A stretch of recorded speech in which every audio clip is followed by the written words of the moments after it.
渋皮を剥きやすくするために前日に冷凍した栗。熱湯適量を準備。冷凍してある栗、皮付きで 500g。熱湯に浸します。そのまま5分。お湯を捨てましょう。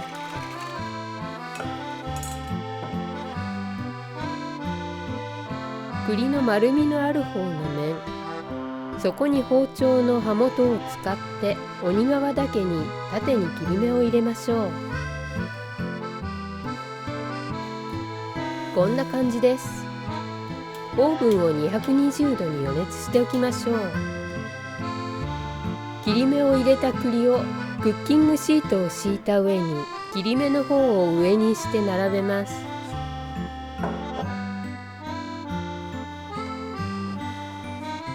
220度のオーブンで25分間焼きましょう。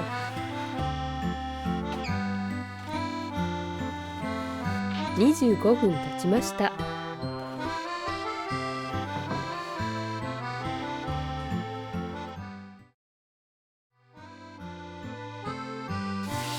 お好きなきのこを 400g。 これはポートベロー、濡れ布巾で汚れを取って食べやすい大きさに切りましょう。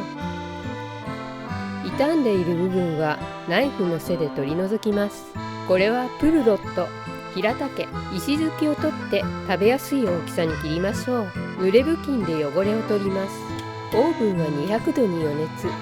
きのこに塩とオリーブオイルを振りかけて200度のオーブンで約30分から40分焼きましょう。40分経ちました。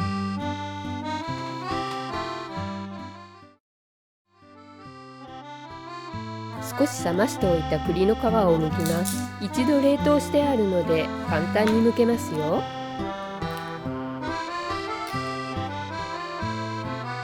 飾りの分を残してダイス状に切ります。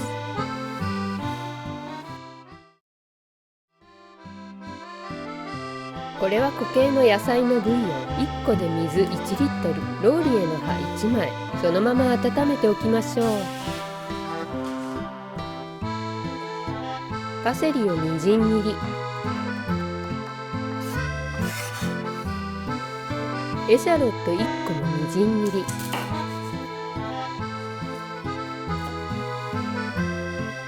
にんにく1かけもみじん切り。リゾット用の米 200g。白ワイン 150ml。鍋にオリーブオイルを適量入れて、にんにく、エシャロット、パセリを入れて軽く炒めて、お米も加えて少し透明感が出たらワインを加えましょう。アルコールを飛ばすために強めの中火で温めておいたブイヨンをお玉1杯加えましょう。鍋底が焦げつかないように軽く木べらで混ぜましょう。ブイヨンがなくなってきたらまたお玉1杯を加えます。これを数回繰り返します。20分炊いたら一度味見。少し固めで大丈夫。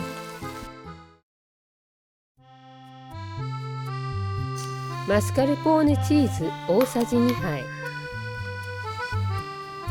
パルメザンチーズも同量。マスカルポーネを加えます。パルメザンチーズも加えましょう。少し水分が足りないですね。ブイヨンを足しましょう。そこに塩と胡椒、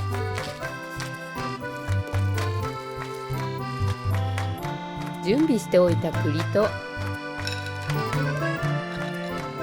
きのこを加えて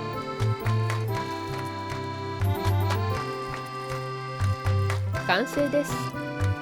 器に盛ってパセリを散らしましょう。今日合わせる飲み物はリゾットに使ったこの白ワイン。こんな感じになりました。